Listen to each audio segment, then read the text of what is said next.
Hi, Roy here on my channel, Roy Reads Anything, and just going to do a sort of recent reads catch up of books I've read over the last sort of week or so.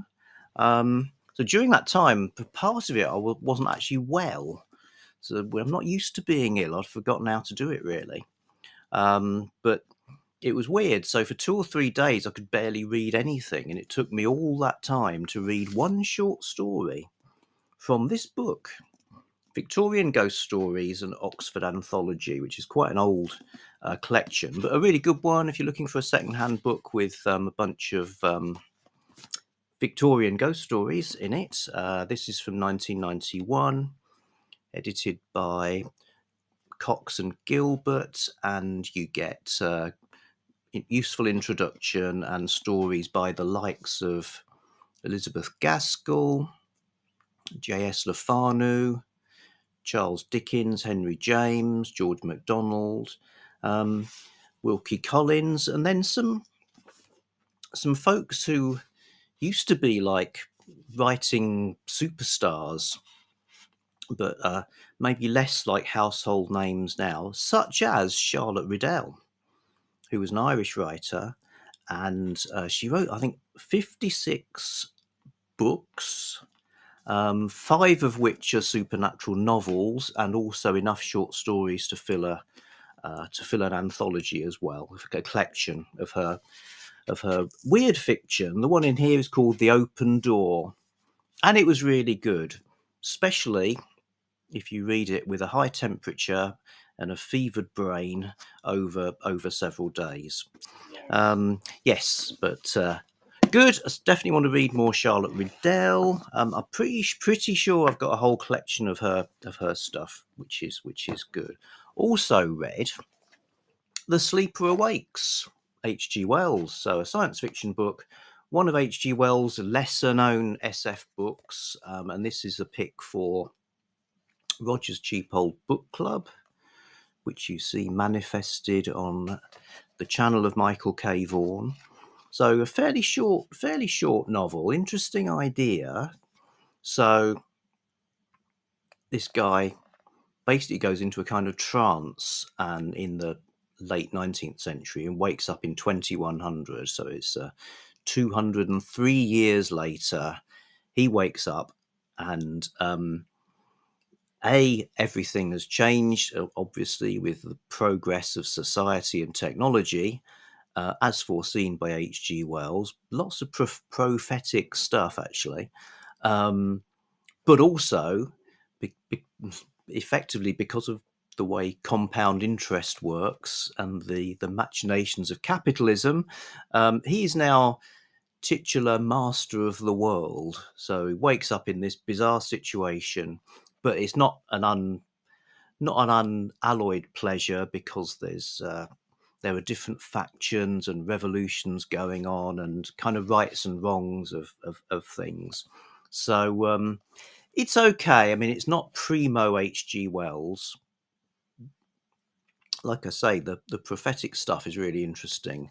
You know, things like architecture, and sort of television, sort of internet, sort of soap operas. All of those things are present. Marred by some catastrophic racism, which I guess is, like all of it, is an extrapolation of 19th century views into the future. So I'd sort of file it under interesting oddity, really. Then I read Queen Cleopatra by Tolbert Mundy. This is from 1929. See, the book is early 60s. I'm pretty sure they've made it look like Elizabeth Taylor at the time that the Cleopatra movie was out, so you could almost think, oh yeah, that popular film must be based on this book, which it isn't. But really enjoyed this. It's a historical adventure story about Cleopatra with Julius Caesar, based on the historical events where Caesar's basically invaded Egypt, but she's trying to keep her country together, and part of that is having a relationship with Caesar. Interestingly, it's also, as well as being a freestanding book about Cleopatra and Caesar, it's also fifth in a series of books that Tolbert Mundy wrote about a character called Truce. So Truce, Tolbert Mundy's towering legendary warrior. So he's he's made up, and he's been fighting Rome and Caesar all this time, and now ends up as Cleopatra's admiral. And Truce books carry on afterwards, including having Cleopatra as a character as well. So it is part of a series, but it's also, let's say, works really well on its own. I won't say too much about it because I'll include it in my Cleovember wrap-up for folks with an interest in this sort of thing. Like I say, big adventure. There are some intense, exciting, dramatic scenes. There's lots of philosophy and mysticism and some big battles as well. Apparently he took 7 years writing it. So, yeah, your sign of quality. So I'm enjoying Truce, but I must go back and read these earlier ones, where Truce is in Britain and things like that. And I say Truce isn't in this Cleopatra book that much, though he does play quite an important role. I'd say that Tolbert Mundy is really good at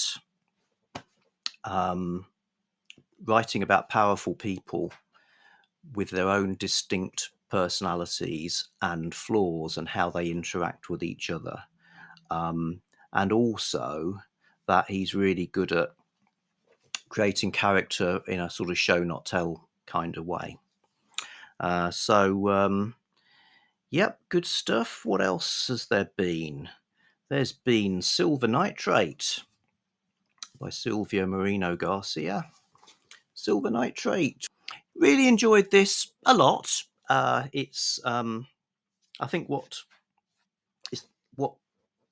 drew me into it was the idea of old movies. So Silver Nitrate is what the film stock used to be. So it was the chemical process, and apparently it was very beautiful. The blacks were really black. It had an aesthetic quality you can't get any other way, but it's incredibly dangerous.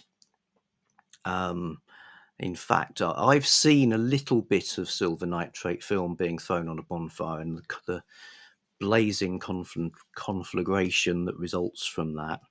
I think Dr. Jenny's mum was actually injured in a Silver Nitrate related. Silver Nitrate related incident. Yes, my mother was very fond of having garden bonfires, and she used to stand over them and cackle like a witch, and she was great. And she was burning some old stuff, and part of it was a piece of Silver Nitrate film, and it went up with a great fireball that shocked her so much that she leapt backwards. This would be when she was about 70. Leapt backwards, fell over, and broke her hip.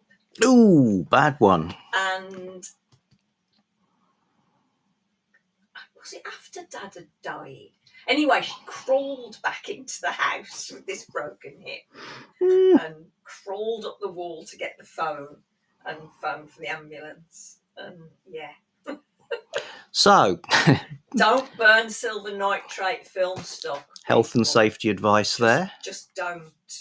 But in this book, there's an old movie that is also a magic ritual, and the two protagonists, one of whom's a film sound editor in Mexico in the 90s. The other is a former soap star. Get involved with this director who made films back in the 50s, and they dubbed the movie to finish the spell that was left unfinished, and that has consequences.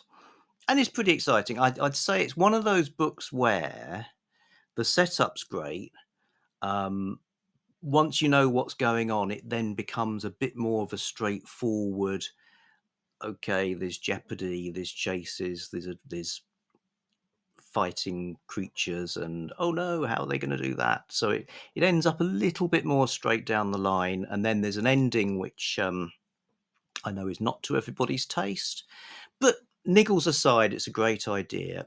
Coincidentally, part of the thing is about the connections between, and this is a real world thing, occultism and Nazism, because the Nazis liked their occult stuff until they decided they didn't.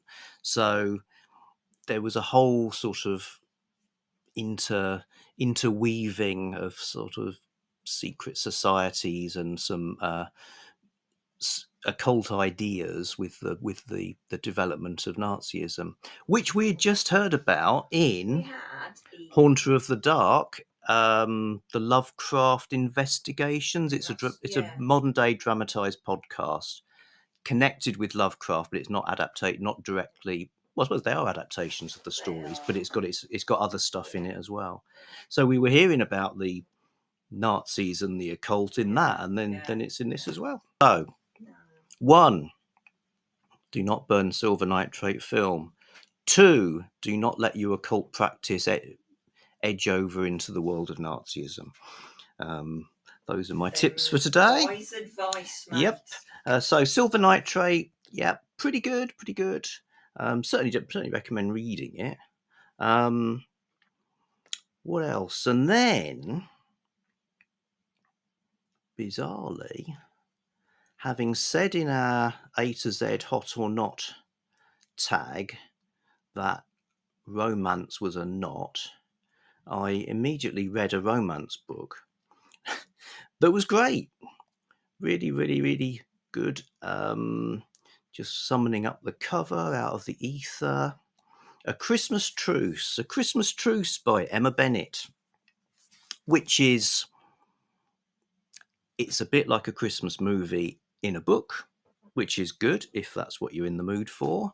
I found it very, because most of the romance I've read has been from the 90s, the era of pages and things like that. So reading a book where it's like more like people would talk about Netflix and Google, even YouTube, is quite refreshing. Really crackles along, likable characters. You know, I stuck with it. I had intended to sort of read this on and off while I was reading something else, but I had to finish this. So, A Christmas Truce, Emma Bennett, great sort of cozy romance stuff, and it's warm, it's vivid, it's colourful. Lots of good. I can't stop saying good things about A Christmas Truce by Emma Bennett. Has it got a Muppet? And no, there's a dog though. Which is good. Yeah, the dog elements are good. Yeah. Is there a biscuit making competition? No, it's not it's not set in a bakery. It's not that much like a Christmas movie. And it's British. We know far too much about what Christmas movies. Well, yeah, another side effect of me controversially being ill, which I shouldn't have done, is that we started down the Hallmark Christmas movie trail fairly early. We had sort of said it would be, you know, at least get to Advent. But that was never, whether you'd been ill or not, that was never going to happen. So we're down that rabbit hole, and you know the whole. We've moved from Shakespeare, from the grimness of the Hollow Crown, to these endless stories about the woman from the city who relocates back to a small town, and there's her childhood sweetheart's now grown up, and the beards have come in. Hallmark have beards now. They only used to have beards on secondary characters and villains. Yeah, the beards have been promoted. The beards have been promoted. Yeah. This is what we've learned in our cultural studies module that we're endlessly doing. We're watching them for research purposes. But it's all right though, because we're going to watch Richard III at the weekend. Oh yeah, we've still got Richard III to get through. Like, massive death count. Yeah, but what if the Christmas movies have bled into the Hollow Crown, and Richard III will be going back to a small town and rescuing a a Christmas tree farm from being taken over by a corporation. And the princess in the tower will be the Muppet. Yeah. That's So it Muppet, could... not Muppet. No, they're not Muppets. Daniel Muppet. Right. I think this has Gone out of gently control. collapsed, as they normally do. So I'm going to call a halt now by pressing the halting button. So we'll be back soon with something else. You standing over your bonfire? Yeah.